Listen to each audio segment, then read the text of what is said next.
Hi, good morning. I am also a Bernie Sanders supporter, and there's an increasing movement among young Democrats that will vote blue no matter who except for Mike Bloomberg. I mean, we know he's buying his way into this election.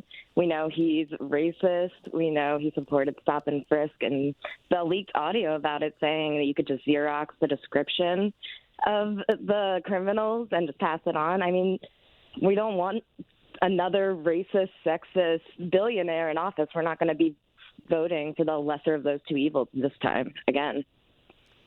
Thank you for the call. By the way, if you go to the New York Times website, in this story, how Bloomberg poured billions of dollars into efforts that advanced his philanthropic and political causes, there's also a breakdown of where he has contributed. Of course, most of it in the East Coast, but also in the South and out West. That interactive map at nytimes.com. Let's go to Matt joining us from Bladensburg, Maryland. Go ahead, Matt. Hi, how are you doing? Fine, thank you. How are you? All right.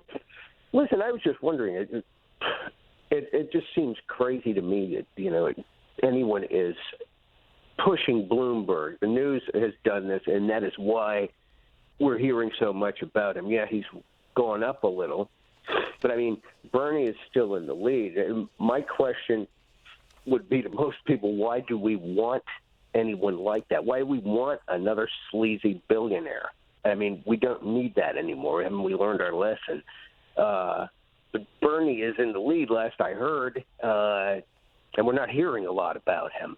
And I think we ought to hear a lot more. But, Bloomberg, he's the last thing we need after Trump. We don't need any more billionaires. But thank you very much. Have a good day. Thank you, Matt from Maryland. And Patricia, with this view, yes, absolutely. He has the character, experience, and means to lead this country to a far better place than it is now. It's Bloomberg or bust, as far as I'm concerned. And from the jump page of the New York Times is, in Bloomberg, liberals see a wallet too big to offend. Let's go to Tommy, who's joining us from New York City, Republican line. Good morning. Yes, hi. I would take Bloomberg over Sanders because Sanders, I don't know, the people are always saying, well, he's good for the working people. He's not. He's a socialist. All the socialists do is tax the working people and take that money and give it to people that don't want to work. So I don't know how he's good for the working people, Sanders. That's what I have to say. Thank you for the call. Annie, you are next. Good morning from Clemens, North Carolina. Good morning. We'll try. Annie, good morning. For 3 years, all we heard was Russia, Russia, Russia. And our president debated 16 different people. Now, this man, Bloomberg, will not get on the stage and debate with anybody. Could it be that he is afraid that they will start asking him questions about China?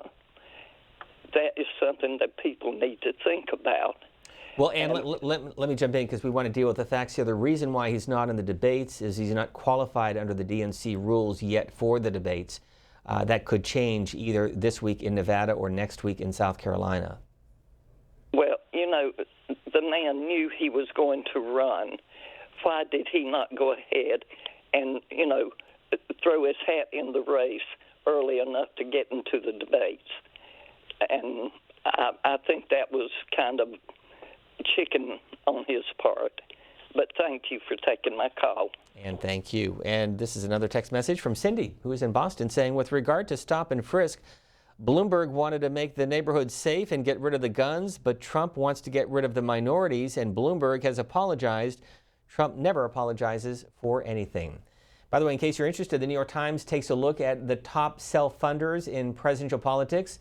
No surprise that Michael Bloomberg is leading the list, followed by Tom Steyers, then Ross Perot, President Trump, Steve Forbes, and Mitt Romney. Anthony in San Antonio, Texas. Good morning. Good morning. Yes, I'd just like to say that I don't know why any true Democrat would support Mayor Bloomberg. He's another billionaire Wall Street plutocrat that has no business running for the Democratic Party. He was a Republican for the last 12 years, and only a week before he decided to run for president did he ever apologize for his stop and frisk policies. As a Bernie supporter, there's no way that I would be able to support Bloomberg because I believe that it would send the wrong message to the Democratic Party. And I believe that if Trump were to win, maybe the Democratic Party will understand that the working class is where the Democratic Party should be. And if they nominate another billionaire Wall Street tycoon, I don't know where they would be. Okay. Anthony, thanks for the call. This is from Patricia saying, I like Bloomberg, but I think it would be a mistake to put Hillary on the ticket. I love Hillary, but people won't vote for her. I think Amy, referring to Amy Klobuchar, would be a better choice. From Paterson, New Jersey, Michael, you're next. Good morning. Good morning. How you doing? Fine, thank you. That's good. I think he should quit, Mike. I think he's got an ulterior motive. He's blowing through all his money. Now, he's going to get that money back real quick, I guess. Somehow he'll get it back if he ain't losing nothing. You still hear me? Sure am, yes. Okay, like I said, I think he ought to quit. And first of all, I'm voting for Donald Trump because he said Americans first. He said America first. He said keep America great. Remember that, people. Keep America great. We're first. The other ones want to let all the illegals in and give them everything free, including Mikey, Mini Mike, wants to give them freebies and let them in. Donald Trump wants to make secure borders, and you know what? He wants to let legal immigration in. So that's why I'm voting for Donald Trump. Thank you for the call, Michael. We'll go next to